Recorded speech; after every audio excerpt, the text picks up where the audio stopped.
You're right there, YouTube. It is Crackoon again, bringing you another gameplay. Commentator man, we're here again, bringing you some more Battlefield 3. Like I do, gonna be bringing you some Armored Kill DLC. Boom!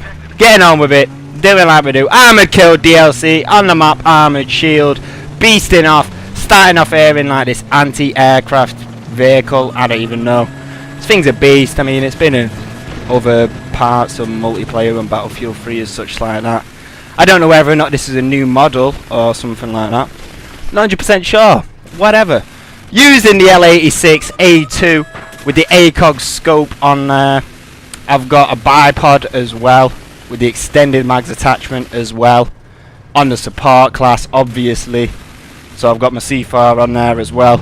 It's kind of my anti-tank busting class. I'm using this a lot for the Armored Kill DLC. May not know this, you may know this, I don't know, it's not really public information, but Battlefield 3, not really a big fan of vehicle warfare. I don't know why. Don't get me wrong, I do like my odd go in a tank, beasting some people off, you know, getting up in a jet or something and going having some dogfights and shit like that. You know, I like that shit. As for all-up vehicle warfare, I mean, take tank superiority, for example. I don't like it. I just don't like one flag point, pure vehicles going after this flag point. It's just a clusterfuck, you know. I mean, I thought Battlefield 3's always been relatively good as far as, like, you know, vehicle regulation goes. I mean, if this vehicle's still out, it's not going to spawn in, so you can't have more than one of that. You know, I mean, don't get me wrong, on like Conquest and such like that, the vehicle regulation is good, but as tank superiority goes, not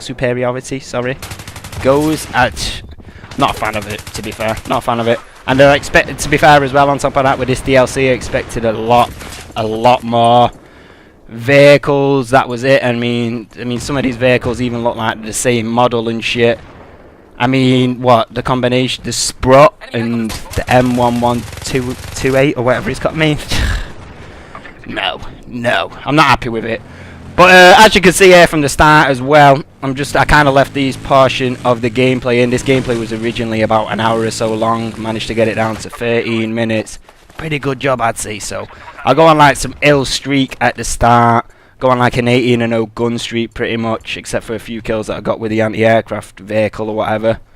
I don't know, I pretty much end up beating them off through the entire game, end up going 30 kills, but for the most part I just wanted to get this this starting proportion of the game in, where I just like show the kind of the ultimate, how do I put this now, kind of the ultimate infantry tank busting kind of rushing routes and staying alive and avoiding the vehicles and going offensive at times and destroying the vehicles. You know, it's you can see it throughout the gameplay as such like that, as the way it goes. But anyway, right, I don't know, for the most part, tips and tactics wise, well, I've covered my weapon as such like that. Stick to your LMGs.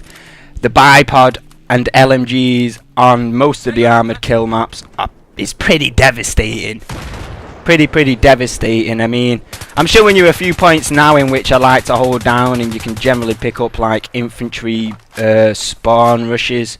Because I mean, I don't know, it's a pretty hectic map, to be fair. It's I don't know, it's kind of a bit up and down. Sometimes you'll get some heavy vehicle dominance, and then other times you'll get a lot of infantry dominance. And I mean, it's kind of all comes down to, I suppose, who you're playing and what they prefer to do as such like that. So, you know, you take it for what it is really when it comes down to it like that. But for well, for manoeuvring anyway, depending on which side you spawn, whether you're the US deployment or the Russian deployment, I don't know, it depends. You just want to keep the flag that's closest to you, which kind of goes obviously. But as for the most part, on top of that, if you're staying in an infantry role, stick along B, C and D. Maintain it with like an LMG. As you see here, I'm kind of just maneuvering along these three flags, making sure they're protected, going to defend it when they need to, going offensive and capturing the flag when they need to as well. You know, it's all about the role that you have and the input that you have. You see here, for instance, there's a helicopter that's trying to capture D.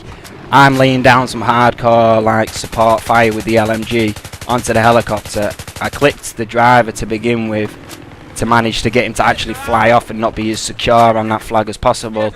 And then I managed to pick myself up a kill as well after rinsing about 4 mags on him. But you know, these are the kind of little tactics that you need to know as well. And on top of that, funnily enough, as that just rolled past me there, that tank, you know, that's another trait you need to know as well, is manoeuvring the map as an infantry soldier, knowing where to go, using the scenery and all these kind of residential buildings as such to maneuver the map and be able to stay hidden and you know, generally be the best infantry soldier that you can, defensive wise as well as offensive wise. You know, I mean, this class especially, I see it as a very multi-diversing class, if you could, like, I don't even know if that's a word, a multi-diversible,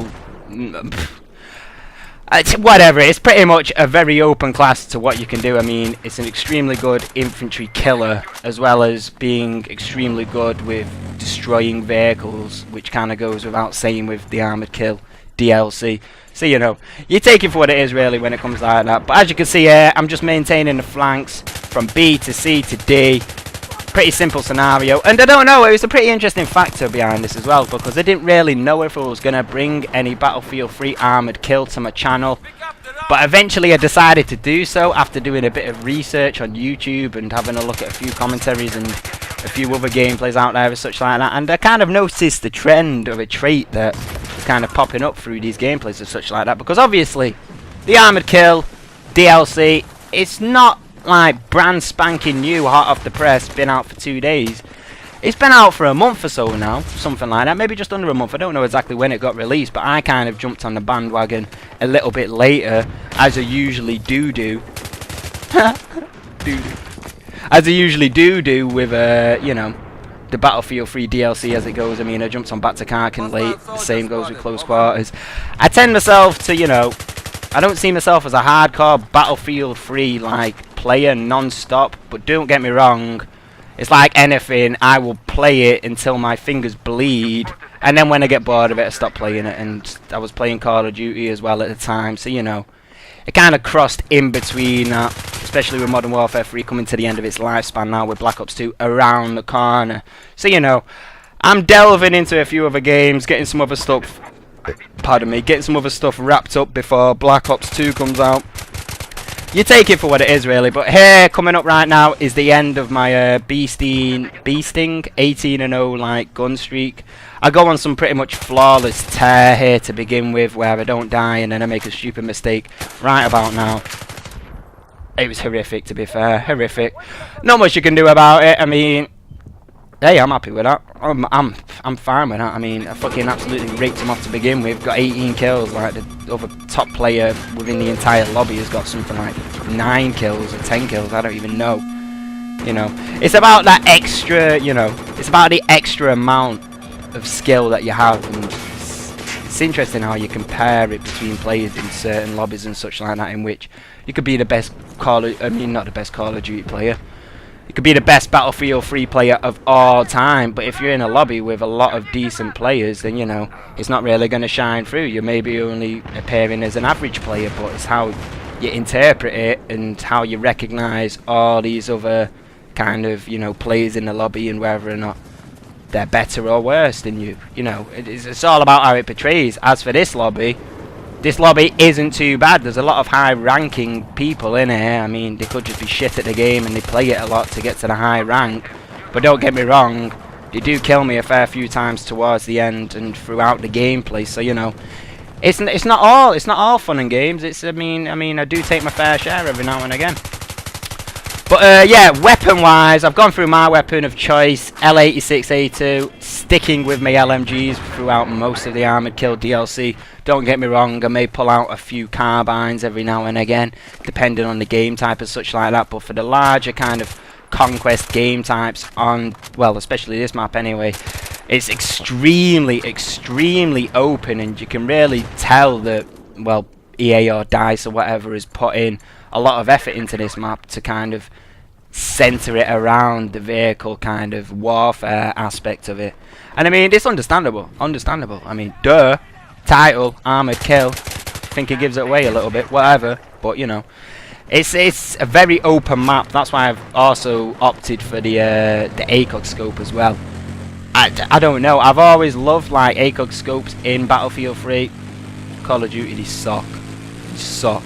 I love it in Battlefield 3 though. I love being able to, like, you know, actually use these in-use scopes and actually be able to, you know, be beneficial with them rather than within, like, you know, some other shit in which they're not even worth them being in the game, you know.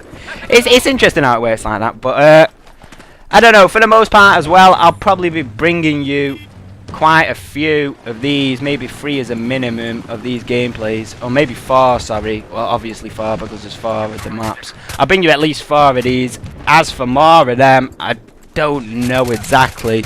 It depends. I know I've got subs out there that want to see Battlefield 3. I know I've got subs out there that have gained from uploading Battlefield 3 in the past. And I know people have asked me about Armored Kill DLC when I used to be streaming it and such like that. So, you know, I'm staying with like the kind of flow of things. But as I said, I jump on the bandwagon late to this kind of shit. I get in the AC-130 here for a little bit to wrap up the end of the game. It's kind of a big jump.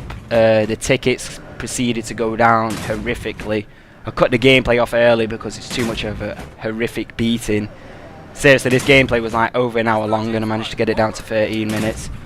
Pretty, you know, pretty proud of myself. Well, I say proud of myself. I'm pretty good with editing down gameplay and maintaining it around the action and such like that. But yeah, anyway, back to my final point about what I was saying. I don't think I managed to finish the point. I went off on a tangent about how people are uploading gameplays, and these gameplays are from the very early release of the Armored Kill DLC. So, as in me uploading these gameplays now in which I'm kind of tried and tested with on the maps, as well as all the other players. You know, you can't really take a lot from a gameplay. Oh wait, you know what, my phone's just gone. Well, the commentary's kind of wrapping up to an end anyway. I will see you soon, is what I'll say. I'll finish that point up another time, probably in one of my next commentaries. Deuces!